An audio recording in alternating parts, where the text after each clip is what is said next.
ኦርቶዶክሳውያን ይህ ድምፅ የሚሰማችሁ በሩቅም በቅርብ ያላችሁ ሁላችሁም እባካችሁ ጾምን የሰዓትና የምግብ ጉዳይ ብቻ ያደረግንበት ዘመን ይብቃ።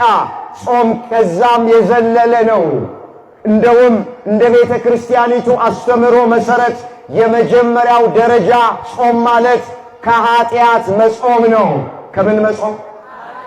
ኢትዮጵያዊው ሊቅ ቅዱስ ያሬድ በነገረ መለኮት በነገረ ሃይማኖት ጥልቅ ዕውቀት ያለው የቤተ ክርስቲያን ትልቅ ባለውለታ የሆነ ይህ አባት ምን አለ? ስለ ጾም በተናገረበት አንቀጹ ላይ ዓይን ይጹም አለ፣ አንደበት ይጹም አለ፣ ልብ ይጹም፣ እጅ ይጹም፣ እግር ይጹም አለ፣ ጆሮ ይጹም አለ። ዓይን ክፉ ከማየት መጾም አለበት።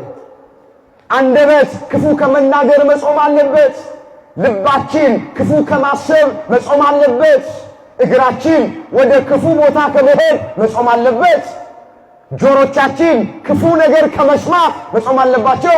ኦርቶዶክሳውያን አሁን በዚህ አብይ ጾም ውስጥ ባካችሁ የምንሰማውን እንኳን እንምረጥ። እኛ የምንሰማው ልጆቻችን የሚሰሙትን እንምረጥ። እጆቻችን የሚሰሩት እንምረጥ። እግሮቻችን የሚሄዱበትን ቦታ እንምረጥ።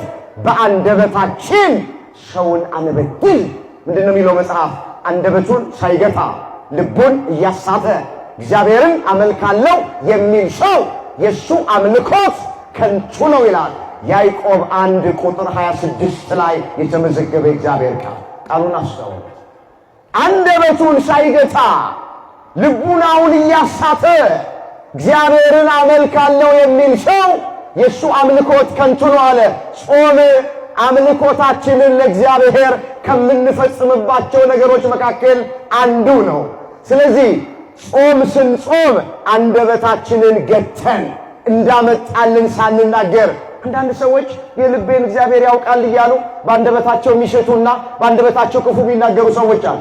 ይሄ ከኛ አይጠበቅም። ኦርቶዶክሳውያን አይገባም። ሁሉ ብልቶቻችን የሰውነት የአካል ሕዋሳቶቻችን በሙሉ መጾም አለባቸው። የመጀመሪያውን ደረጃ ጾም እንድንጾም ከኃጢአት እንድንጾም አምላካችን እግዚአብሔር ሁላችንን ይርዳል። ምንድነው የሚባለው በአገራችን? ሰውየው ሽፍታ ነው አሉ። ጠዋት ከቤት ሊወጣ ካራውን ይችላል። ቀኑ ሮብ ነው። ቀኑ መቼ ነው?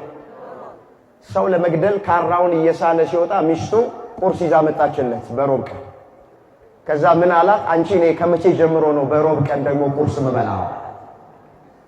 ሰው ሊገድል እየሄደ ግን በሮብ ቀን እኔ ቁርስ አልበላም። የሚበልጠውን እያደረገ ግን ስለሚሻግት እንጀራ የሚጨነቅ ሰው